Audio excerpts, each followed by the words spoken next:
Boss ದಯವಿಟ್ಟು ನಮ್ಮನ್ನ ಕ್ಷಮಿಸ್ಬಿಡಿ ಬಾಸ್. ಏನೋ ಮಂಟಿನ ಕೆಲಸ ಮಾಡ್ಬಿಟ್ವಿ, ದಯವಿಟ್ಟು ಅದನ್ನ ಹೊಟ್ಟೆಗೆ ಹಾಕೊಂಡು ನಮ್ಮನ್ನ ಕ್ಷಮಿಸ್ಬಿಡಿ ಬಾಸ್, ಪ್ಲೀಸ್ ಬಾಸ್. ನಮ್ಮನ್ನ ಕೊಡ್ಬಿಡಿ ಬಾಸ್, ನಮ್ಮನ್ ಬಿಟ್ಬಿಡಿ ಬಾಸ್, ನಮ್ಮನ್ ಬಿಟ್ಬಿಡಿ ಬಾಸ್ ಪ್ಲೀಸ್. ಅದೇನೋ ನಿಮ್ಮ ಹತ್ರ ಫೋಟೋ ಗೀಟೋ ಎಲ್ಲ ಇದೆಯಲ್ಲ, ಅದನ್ನೆಲ್ಲ ಸುಟ್ಟಾಕ್ಬಿಡಿ. ಹೆಂಗೋ ಬಡವ್ರ ಮಕ್ಕಳು ನಾವು ಬಡಜೀವಿಗಳು ಬದುಕೊಂಡ್ಬಿಡ್ತೀವಿ.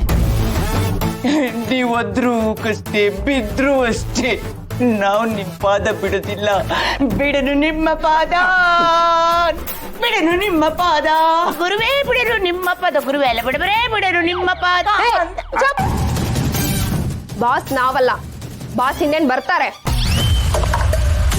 ಮೊದ್ಲೇ ಹೇಳ್ಬೇಕು ತಾನೆ, ಅನ್ಯಾಯವಾಗಿ ಕಾಲು ಹಿಡ್ಕೊಂಡ್ಬಿಟ್ನಲ್ಲೇ ನೇತ್ರಾವತಿ.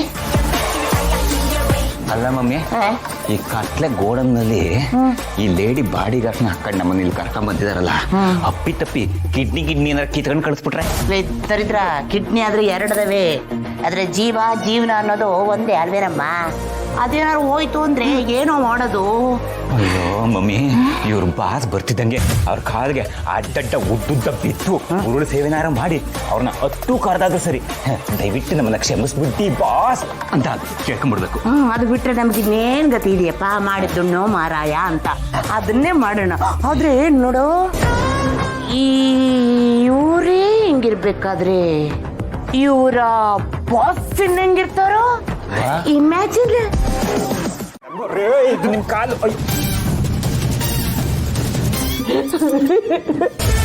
ನೀವ್ ಯಾರು ಏನು ಅಂತ ಒಂದು ಅರ್ಥ ಮಾಡ್ಕೊಳ್ದೆ ಬಾಯಿ ಗೊತ್ತಿಲ್ಲ ಮಾತಾಡ್ಬಿಟ್ಟೆ, ಹಂಗಿಸ್ಬಿಟ್ಟೆ, ತಪ್ಪಾಯ್ತು. ನಮ್ಗೆ ಏನ್ ಮಾಡ್ಬೇಕು ಅಂತಾನೆ ಗೊತ್ತಾಗ್ಲಿಲ್ಲ ಮೇಡಮ್ ಅವ್ರೆ. ಅಯ್ಯೋ, ದುಡ್ಡಿನ ಆಸೆಗೆ ಅವ್ನು ಯಾವನ ಕ್ಯಾಪ್ರನ್ ಮಾತು ಕೇಳ್ಕೊಂಡು ಹಿಂಗ್ ಮಾಡ್ಬಿಟ್ವಿ ನೋಡಿ. ಇಲ್ಲಿ ನೋಡಿ, ಮಕ್ಕಳಿಗೆ ತುಂಬಾ ಯೂಸ್ ಆಗುವಂತಹ LCD ಸ್ಲೇಟ್. ನೀವು ಎಜುಕೇಶನ್ ಮಿನಿಸ್ಟರ್ ಸಂಬಂಧಿಕರು ಅಂತ ಗೊತ್ತಾಯ್ತು. ಈ ಸ್ಲೇಟ್ ಮಾರೋದು ತುಂಬಾ ಸುಲಭ. ಮಿನಿಸ್ಟರ್ ಹೆಸರು ಬಳಸ್ಕೊಂಡು ಹೇಗೆ ಇದನ್ನ ಸೇಲ್ ಮಾಡ್ತೀರಿ ಅನ್ನೋದು ನಿಮಗೆ ಬಿಟ್ಟಿದೆ.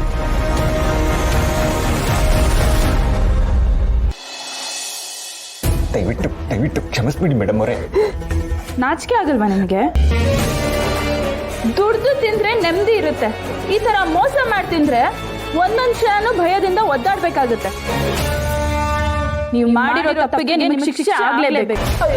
ಅಯ್ಯೋ ಮೇಡಮ್, ನಮಗೆ ಈಗ ಬೇಕಾಗಿರೋದು ಶಿಕ್ಷೆ ಇಲ್ಲ, ನಿಮ್ಮ ಕರುಣೆಯ ಭಿಕ್ಷೆ. ಹೌದು ಮೇಡಮ್ ಅವರೇ, ಏನೋ ಗೊತ್ತಿಲ್ಲದೆ ಈ ತರ ತಪ್ಪು ಮಾಡ್ಬಿಟ್ವಿ ನೋಡಿ. ನಮ್ಮ ಮಮ್ಮಿ ಆಣೆಗಳು ಅಲ್ಲ, ತಾಯಿಯೇ ದೇವರು ಅಂತಾರೆ. ಹಾಗಾಗಿ ನಾನು ಅಮ್ಮನ ಮೇಲೆ ಆಣೆ ಮಾಡಿ ಹೇಳ್ತೀನಿ, ಇನ್ಯಾವತ್ತು ಈ ತರದ್ನ ಮಾಡಕ್ಕೆ ಹೋಗಲ್ಲ ಮೇಡಮ್ ಅವರೇ. ಇದು ಸತ್ಯ ಸತ್ಯ ಸತ್ಯ. ಹೌದು ಮೇಡಮ್, ಇದು ಸತ್ಯ. ಇವನು ತಾಯಿಗೆ ತಕ್ಕ ಮಗ ಅಂದ್ರೆ ನಾನು ಆಡ್ತಿರೋದು ಸತ್ಯ ಅಂದ್ಮೇಲೆ ನನ್ನ ಮಗ ಆಡ್ತಿರೋದು ಸತ್ಯನೇ. ಏನು ಮತ್ತೆ ನಾಟಕ ಆಡ್ತಿದ್ದೀರಾ? ಇಲ್ಲ ಮೇಡಮ್ ಅವರೇ, ನಾಟಕ, ಪಾರಿಜಾತ, ದೊಡ್ಡ ಸಣ್ಣಟ ಎಲ್ಲ ಬಿಟ್ಬಿಡ್ತೀವಿ, ಓನ್ಲಿ ಡಿಜಿಟಲ್ ಮೀಡಿಯಾ. ಮೇಡಮ್ ಅವರೇ, ಇದೊಂದ್ಸಲ ನಾವು ಮಾಡಿರೋ ತಪ್ಪನ್ನ ಹೊಟ್ಟೆ ಹಾಕೊಂಡು ಕ್ಷಮಿಸ್ಬಿಡಿ ಮೇಡವ್ರೆ. ಇನ್ನು ದೇವರಾಣೆಗಳು ಈ ತರ ಮಾಡೋದಕ್ಕೆ ಹೋಗಲ್ಲ. ನೀವ್ ಹೆಂಗ್ ಹೇಳ್ತಿರೋ ಹಂಗ ಬಾಲ ಅಲ್ಲಾಡಿಸ್ಕೊಂಡು ಇದ್ಬಿಡ್ತೀವಿ. ನೀವ್ ಹೇಳ್ದಂಗೆ ಕೇಳ್ಕೊಂಡು ನಿಮ್ ಹಿಂದೆನೇ ಸುತ್ತಿರ್ತೀವಿ ಮೇಡಮ್ ಅವರೇ. ನೀವು ಮಾಡಿರೋ ತಪ್ಪು ಒಂದ ಎರಡ? ನಾನ್ ಮನೆಗ್ ಸೊಸೆಯಾಗಿ ಬಂದಾಗ ನನ್ನ ಹತ್ರ ದುಡ್ಡಿದೆ ಅನ್ಕೊಂಡು ನನ್ನ ಹಿಂದಿಂದನೇ ಪೂಸಿ ಹೊಡಿತಾ ಇದ್ರಿ.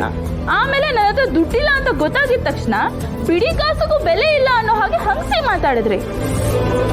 ಮನುಷ್ಯಂಗೆ ಬೆಲೆ ಸಿಗೋದು ಹಣದಿಂದ ಅಲ್ಲ, ಆ ಮನುಷ್ಯಂಗಿರೋ ಗುಣದಿಂದ. ಆ ಗುಣದ ಲೆಕ್ಕಾಚಾರದಲ್ಲಿ ನೀವ್ ಎಂತ ಭಿಕಾರಿಗಳಂತ ಗೊತ್ತಾ ನಿಮಗೆ? ನಿಜ ಮೇಡಮ್ ಅವರೇ, ಒಳ್ಳೆತನ ಅನ್ನೋದು ನಮ್ಮ ಹತ್ರ ಒಂಚೂರು ಇಲ್ಲ. ನಮ್ಮನ್ನು ಸುಮ್ಮನೆ ಬಿಟ್ಬಿಡಿ. ಇನ್ಮೇಲಾದ್ರೂ ನಮ್ಮ ಪಾಡಿ ನಾವು ದುಡ್ಕೊಂಡು ಬದುಕ್ತೀವಿ. ನಮ್ಮನ್ನು ಕ್ಷಮಿಸ್ಬಿಡಿ. ಕಾಲೆಲ್ಲ ಹಿಡ್ಕೋಬೇಡಿ. ನೀವ್ ಏನೇ ತಪ್ಪು ಮಾಡಿರ್ಬೋದು, ಆದ್ರೆ ನೀವು ವಯಸ್ಸಲ್ಲಿ ನನ್ಗಿಂತ ತುಂಬಾ ದೊಡ್ಡವರು. ನಮ್ ಯಜಮಾನ್ರ ಮುಖ ನೋಡ್ಕೊಂಡು, ಅದಕ್ಕೆ ಮುಖ ನೋಡ್ಕೊಂಡು ನಾನ್ ನಿಮ್ಮನ್ನ ಕ್ಷಮಿಸ್ತಾ ಇದ್ದೇನೆ. ಕಷ್ಟಪಟ್ಟು ದುಡ್ದಿರೋ ದುಡ್ಡನ್ನ ಯಾರು ಮೋಸದಿಂದ ಕಳ್ಕೋಬಾರ್ದು. ಅಲ್ಲ ಮೇಡಮ್ ಅವರೇ, ನೀವೀಗ ಹಿಂಗೆ ಅಂದ್ಬಿಟ್ರೆ ಹೇಗೆ? ನಾವು ಏನೋ ಕಮಿಷನ್ ಅಂತ ಪುಡಿಗಾಸ್ ಅಷ್ಟೇ ತೊಗೊಂಡಿರೋದು, ಅದನ್ನ ಬೇಕಾದ್ರೆ ವಾಪಸ್ ಕೊಡ್ಬೋದು. ಆದರೆ ಮಿಕ್ಕಿದ ದುಡ್ಡೆಲ್ಲ ಅವನೇ ತಾನೇ ಎತ್ಕೊಂಡು ಹೋಗಿರೋದು. ನಾನು ಹೆಂಗೆ ತೀರ್ಸೋಕ್ಕಾಗತ್ತೆ ಮೇಡಮ್ ಅವರೇ? ನಿಮಗೆ ನಿಜವಾಗ್ಲೂ ಬುದ್ಧಿ ಬಂದಿದೆ, ನೀವು ನಿಜವಾಗ್ಲೂ ಪಶ್ಚಾತ್ತಾಪ ಪಡ್ತಿದ್ದೀರಾ ಅಂತ ನಂಬಿ ಆ ದುಡ್ಡನ್ನ ನಾನೇ ಕ್ಲಿಯರ್ ಮಾಡ್ತೀನಿ. Thank you madam. ನೀವು ಮೋಸ ಮಾಡಿರೋದು ಅಪ್ಪನ ಹೆಸರು ಹೇಳ್ಕೊಂಡು, ಅದಕ್ಕೋಸ್ಕರ ನಾನು ಈ ದುಡ್ಡನ್ನ ತೀರಿಸ್ತಾ ಇದ್ದೀನಿ. ಯಾವುದೇ ಕಾರಣಕ್ಕೂ ಅಪ್ಪನ ಹೆಸರಿಗೆ ಧಕ್ಕೆ ಬರಬಾರ್ದು. ಇನ್ನೊಂದ್ಸಲ ಏನಾದರೂ ಅಪ್ಪನ ಹೆಸರಿಗೆ ಮಸಿ ಬಳಿಯೋ ಕೆಲಸ ಮಾಡಿದ್ರೋ ಜನ್ಮ ಜಾಲಾಡ್ಬಿಡ್ತೀನಿ. ಬೇಡ ಬೇಡ ಬೇಡ, ನೀವು ನಮ್ಮ ಕಣ್ಣೆದುರಿಗೆ ಸಾಕ್ಷಾತ್ ದೇವತೆ ತರ ಕಾಣಿಸ್ತಾ ಇದ್ದೀರಾ. ಚಾಮುಂಡೇಶ್ವರಿನೇ ಬಂದು ನಮ್ಮಿಬ್ಬರನ್ನ ಕಾಪಾಡ್ತಿರೋ ಹಾಗನ್ನಿಸ್ತಾ ಇದೆ ನನಗೆ. ಚಾಮುಂಡೇಶ್ವರಿಗೆ ಕಾಪಾಡೋದಕ್ಕೂ ಗೊತ್ತು, ಸಂಹಾರ ಮಾಡೋದಕ್ಕೂ ಗೊತ್ತು. ಅದು ನಮಗೆ ಗೊತ್ತು ಮೇಡಮ್. ನೀವೀಗ ಮಾಡ್ತಾ ಇರೋ ಉಪಕಾರ, ನಿಮ್ಮ ಋಣ ನಮ್ಮ ಮೇಲೆ ಯಾವಾಗಲೂ ಇರುತ್ತೆ ಮೇಡಮ್. ನೀವು ಏನು ಹೇಳ್ತಿರೋ ಹಾಗೆ ಕೇಳ್ಕೊಂಡಿರ್ತೀನಿ. ಈ ಋಣ ತೀರ್ಸೋದಕ್ಕೆ ನಿಮಗೊಂದು ದಾರಿನೂ ಇದೆ.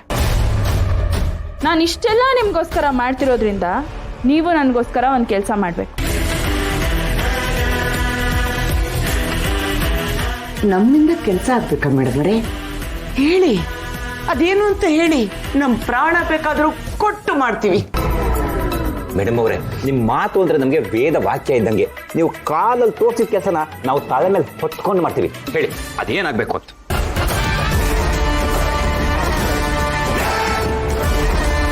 ಹಾಗಾದ್ರೆ ಹೇಳ್ತೀನಿ, ಸರಿಯಾಗಿ ಕೇಳಿಸ್ಕೊಳ್ಳಿ.